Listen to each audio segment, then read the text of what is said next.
On venait donc sur une charpente existante qui a déjà été traitée par flamme, avec des travaux qui ont été réalisés en sous-face, une verrière basse, en fait, qui est ni plus ni moins qu'une verrière intérieure. Tous les travaux ont été réalisés avant qu'on intervienne, nous, sur la verrière extérieure.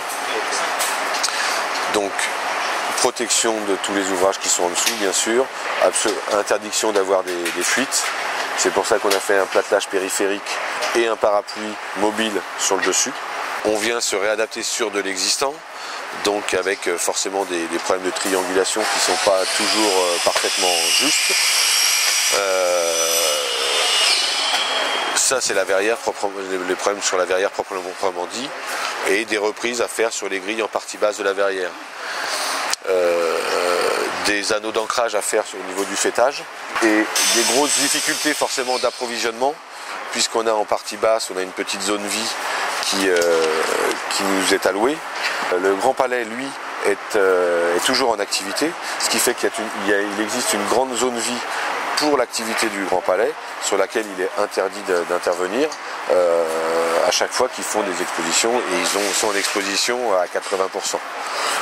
Donc peu de possibilités de stockage en bas, difficulté pour approvisionner tout ce qui est vitrage, qui sont quand même des volumes qui font une centaine de kilos chacun, qui font 2,50 m par 60 cm à peu près, qu'il faut approvisionner par la sapine.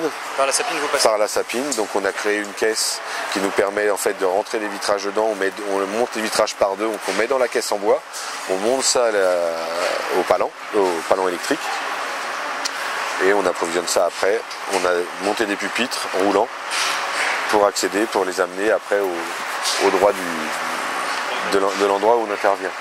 On a fait la verrière en 3 tiers, on a recoupé la verrière en 3 tiers, parce qu'on a non seulement donc, le parapluie pour la protection au-dessus, le platelage intérieur pour la protection en dessous. Donc on a fait un premier tiers à l'autre extrémité là-bas, sur laquelle on a fait notre mise en route. Le deuxième tiers qui est une partie droite, et la troisième tiers pour finir, avec des châssis de désenfumage pour désenfumer l'ensemble de la salle qui est en dessous.